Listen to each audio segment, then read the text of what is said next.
J'aimerais savoir, donc, après 10 ans, quand vous repensez au printemps érable, c'est quoi le souvenir qui vous vient? C'est quoi l'image qui vous revient en tête en premier? C'est la première fois en tout cas, que moi je voyais un raz-de-marée humain aussi grand, puis avec tout ce sentiment d'avoir travaillé tellement fort pour quelque chose, puis de voir les gens qui se mobilisent, puis il y avait juste comme une atmosphère, c'est juste vraiment comme positive, puis en tout cas moi je me rappelle vraiment d'être comme un peu euphorique, là, un peu à ce moment-là. Puis c'est vraiment, je dirais, cette beauté de solidarité, puis de voir les gens, c'est, quand j'y repense, c'est souvent le moment qui vient. En fait, il y en a un paquet d'autres, mais je dirais que c'est ça la partie. Ouais. Faut pas répéter, parce qu'effectivement, le 22 mars, ça reste quand même épique. Là, moi, je me souviens, j'ai fait un discours sur un top de camion, genre, puis j'étais en jupe, parce que c'était vraiment un bon choix, cette journée-là, de se promener en jupe. Puis ça, c'est vraiment marquant, mais au-delà de ça, je dirais les multiples assemblées générales, une en particulier à l'AIEG, qui est l'École des sciences de gestion, où, en plus, pour ajouter à la chose, j'étais filmée par Radio-Canada, puis je devais livrer un discours pour les amener en grève. Puis durant l'entrevue, ils ont voté la grève. J'avoue que, tu sais, on en a eu des assemblées générales qui étaient tough, là, qu'il fallait convaincre, puis ça reste comme, tu sais, le mouvement démocratique lié à ça, je trouvais que c'était vraiment beau, là.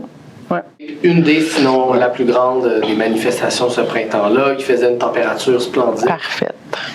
Puis pour moi, ce jour-là, c'est le jour où j'ai réalisé qu'il n'y avait pas juste à l'œuvre sous nos yeux une mobilisation étudiante, mais aussi une mobilisation citoyenne, des gens qui avaient envie de manifester leur ras-le-bol contre le gouvernement de Jean Charest, contre la manière dont le Québec aussi était gouverné depuis plusieurs années. Ça fait 10 ans, mais on était c'était le sommet des scandales de corruption, on sortait de la mobilisation sur les gaz de schiste. C'est dans ce contexte-là que le printemps étudiant s'est enraciné. Mais justement, tu l'as dit, Gabriel, là, c'est une mobilisation étudiante qui s'est transformée finalement en un grand mouvement citoyen. On se rappelle évidemment des casseroles. Selon vous, pourquoi ça a pris cette ampleur-là? Déjà que le mouvement étudiant était important, mais pourquoi ça s'est élargi au reste de la société? Cette mobilisation-là, elle s'inscrit dans un contexte où il y a, de l'autre côté, un gouvernement qui est très impopulaire. On ne peut pas, je pense, comprendre ce qui s'est passé en 2012 sans rappeler ce contexte-là. Mais ça fait déjà 10 ans qu'ils sont là, il n'y a pas eu de changement, il n'y a pas d'alternance. Les gens sont un peu tannés, mais je dirais, tu sais, quand ça a vraiment élargi avec les casseroles et tout ça, c'est au mois de mai. Puis c'est suite à la loi, quand les gens sont réveillés, parce que, tu sais, moi, je me souviens, avant ça, oui, il y avait des gens un peu partout, mais il reste que, tu sais, quand on arrive au mois de mai, il y a la loi 78, il y a un dérapage côté gouvernemental qui dit on va casser le mouvement, pas on va régler la crise, et on va casser le mouvement. Et je pense que quand les gens sont réveillés le lendemain, puis ont vu cette loi-là, puis ont réalisé à quel point elle avait un effet sur eux aussi, puis pas juste sur le mouvement, mais sur l'ensemble des mouvements démocratiques, là, il y a eu un élargissement pas mal plus grand, puis un ras-le-bas de dire à un instant, là, vous pouvez décider de jouer avec le mouvement étudiant, ça va, on peut le tolérer, mais quand on commence à taper puis vouloir comme mater un mouvement, là, je pense que la population, de façon générale, dit non, c'est assez. C'était difficile d'être entre les deux, il fallait choisir son camp. Oui, moi, j'avais pas vécu à l'époque le référendum de 95, mais il y a des gens qui disent que ça leur rappelait un peu ce contexte-là. Dans chaque famille, évidemment, il y avait des gens pour, il y avait des gens contre. Puis peut-être pour ajouter quelques facteurs qui, je pense, ont permis d'accélérer la mobilisation, mais il y avait les réseaux sociaux étaient déjà depuis un certain temps. Ouais, c'était quand même... Ça commençait, puis de plus en plus de manifestations qui s'organisaient, grassroots, si on veut. Donc, c'était plus les associations étudiantes, mettons les syndicats qui avaient comme le monopole de l'organisation. Fait que je pense que ça. C'est vrai. Et un autre aspect, comme disait Gabriel, le mépris que le gouvernement Charest, quand à l'époque, avait essayé de mater plusieurs mouvements de suite, de plusieurs mouvements syndicaux et tout ça. Puis là, je pense qu'il y avait une accumulation de frustration dans la population. Puis là, les gens se disaient, cela, on ne le laisse pas passer. Puis, mais il y a eu en effet un gros switch avec la loi spéciale où là, c'était plus juste est-ce qu'on est pour ou contre les votes de scolarité, c'était comme est-ce qu'on est pour ou contre le droit de manifester, pour ou contre le gouvernement en place. Puis là, il y a un peu. Oui, c'est un peu parti. Et juste parce qu'il y a eu la loi spéciale, c'est vrai qu'il est un moment important. Juste avant ça, il y a eu l'émeute à Victoriaville, qui a été un moment très marquant, mais aussi très violent. Ouais. Je pense qu'évidemment, tout le monde s'en rappelle, juste au niveau des images qu'on voyait et tout. Léo puis moi, on était enfermés, fait qu'on ne voyait pas les images parce il me semble qu'on n'avait pas accès aux images. On avait moi, je me souviens très clairement d'avoir des appels téléphoniques parce qu'il n'y avait pas vraiment de direct Facebook, ce genre d'affaires-là. Tu sais, les gens n'utilisaient pas vraiment. Fait que je me souviens d'avoir des appels téléphoniques de gens qui étaient très décousus parce qu'il faut se rappeler, nous autres, l'équipe changeait au mois de mai. Fait que j'avais une nouvelle équipe sur le terrain qui ne comprenait pas ce qui était en train de se produire. Puis c'est probablement une des plus violentes, en fait, qu'il y a eu. Tu sais, des gens qui étaient nouveaux, qui devaient transporter, des gens qui saignaient parce qu'il y avait trop de... En tout cas, bref. Et c'était un peu chaotique. Tu sais, C'est-à-dire qu'à l'époque, les images ne voyageaient pas à la même vitesse qu'aujourd'hui. Donc, on a des informations qui nous parviennent. On a une compréhension de ce qui se passe. Mais aujourd'hui, ça prendrait 3 minutes. On aurait les images sous les yeux. Là, on serait capable d'évaluer. En tout cas, on a une idée, mais on ne sait pas trop. On a des témoignages parfois décousus, incomplets de ce qui se passe. On comprend que c'est grave, ne serait-ce qu'à voir la réaction du gouvernement. Puis à ce moment-là, je pense que beaucoup de gens réalisent que là, il y a un risque là, qu'on franchisse un cap très, très, très dangereux à commencer pour les jeunes qui manifestent. Puis, moi, j'avais peur qu'il y ait un mort. Ouais, moi, j'ai eu peur cette soirée-là qu'il y ait un mort, sérieusement. Puis c'est une des raisons pour laquelle on est sortis. Je me souviens que ça a pris toute une négociation, parce que la classe n'avait pas de mandat pour dénoncer la violence. Puis la question était, il faut qu'on dénonce. Pas nécessairement qu'on dénonce, mais qu'on appelle au calme. Je me rappelle avoir compris un peu la gravité de la situation, interprétée de par ce qui était transmis par les représentants politiques à ce moment-là, puis avoir un peu... de par leur réaction, compris que c'était grave. Mais c'est vraiment après, en regardant sur YouTube, puis tout ça, les journaux. Ah, que tu vois les images. C'était pas...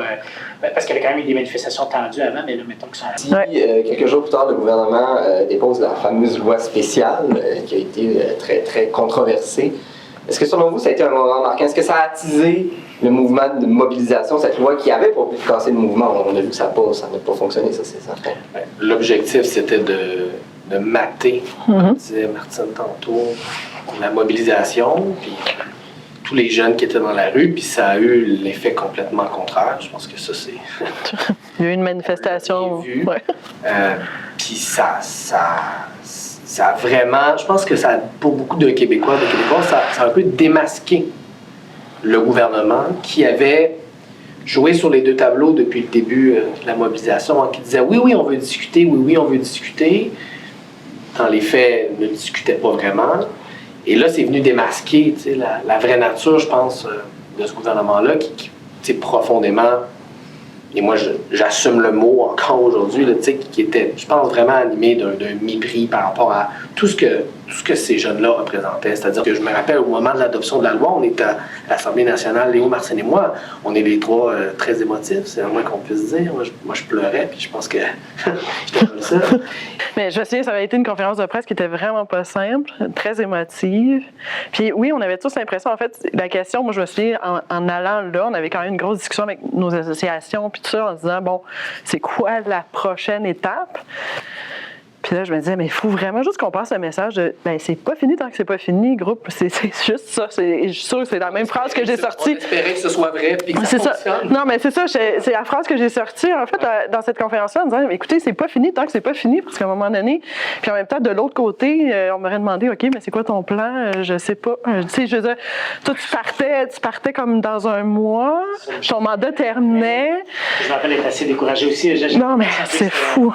Vous l'avez tous dit, ça a été une expérience très marquante et vous étiez tous relativement jeunes à l'époque. J'aimerais ça que vous présentiez dans le sens où vous en êtes maintenant et comment cette expérience-là, cette mobilisation étudiante-là a, selon vous, marqué votre parcours dans les 10 dernières années. Grosse question. Pour ma part, c'est sûr que c'est un événement marquant à tous les points de vue, sur le plan... je vais commencer peut-être sur le plan plus visible, professionnel. C'est sûr que ça m'a amené après ça à faire de la politique, à être élu comme député. Ça a forgé mes intérêts. Mais sur le plan personnel aussi, je pense que je ne réalisais pas évidemment à ce moment-là tout ce que je vivais et tout ce qui se passait, mais je pense que ça m'a appris à accélérer un paquet de choses sur les autres, mais beaucoup sur moi-même aussi, mes propres limites, tout ça. Et Fait que, non, définitivement un événement qui transforme une vie là, pour le meilleur et pour le pire, parce que ça a amené à vivre rapidement justement des émotions très intenses, beaucoup de pression. Ça a complètement fait dévier mon parcours. Moi, je me dédiais à une carrière de prof à l'université. J'avais eu des offres puis finalement, je n'ai même pas terminé ce parcours-là. Donc, c'est sûr que personnellement, ça m'emmenait ailleurs professionnellement. Humainement, en fait, 2012 a créé... On était tellement sur des tensions, que les gens avec lesquels on a traversé cette tempête-là aussi sont devenus très, très proches, en fait. Et c'est comme une famille élargie encore aujourd'hui. Mais aussi, je dirais, de façon globale, parce que j'ai des nièces qui, à ce moment-là, avaient comme 5 ans à peu près, qui aujourd'hui, je les vois s'impliquer et tout ça. Pour moi, 2012, la vision que j'en ai, c'est de voir que ça a laissé plus de place à des générations beaucoup plus jeunes aussi pour prendre leur place. C'est ce que j'ai vu dans le mouvement, ne serait-ce que dans le mouvement sur l'environnement des dernières années. Moi, j'ai l'impression que c'est des gens qui ont dit, bien, si en 2012, il y a des jeunes qui pouvaient être à la tête de certains groupes, bien, pourquoi nous, on ne peut pas aussi mener cette marche-là, être à la tête de certains mouvements? Moi, je trouve que ça, c'est absolument formidable. S'il y a quelque chose dont je suis fière d'avoir... Je suis fière d'avoir participé en 2012. Je n'ai jamais renié ça, puis je ne le renierai jamais. Même si aujourd'hui, à la tête de la FPGQ, je devrais être plus neutre. Mais ceci dit, je trouve que c'est quelque chose qui forme, et qui a probablement inspiré aussi des générations à venir, qui se disent, bien, nous aussi, on peut prendre notre place, puis on peut... qui a politisé, démocratisé aussi certains cercles, à mon avis. C'est pas pour rien qu'on a des maires et des mairesses de 20 ans, là, actuellement. Bien, c'est ça pour moi. C'est une bifurcation complète dans ma vie. C'est le mouvement qui m'a mis au monde politiquement, publiquement. Je pense que c'est un euphémisme de dire que je ne serais pas où je suis aujourd'hui sans ce mouvement-là. Mais je pense que ce qui est important de se rappeler, puis les gens accordent beaucoup d'importance à nos trajectoires personnelles à nous, mais il faut penser là, que c'est des centaines de milliers de trajectoires individuelles qui ont été influencées par ce printemps-là. Ça nous a tous changés, nous trois, mais je veux dire, moi, il ne se passe pas une semaine, encore aujourd'hui, 10 ans plus tard, sans qu'on ne m'aborde pas dans la rue pour me parler d'une histoire, pour me raconter une histoire d'une vie qui a changé.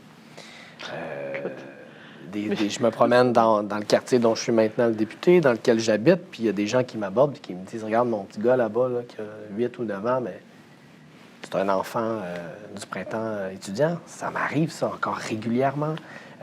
Donc, c'est ça qui est incroyable avec ce mouvement-là. C'est pas seulement, oui, ça a mis au monde des gens politiquement, mais ça a changé la vie de centaines de milliers de personnes.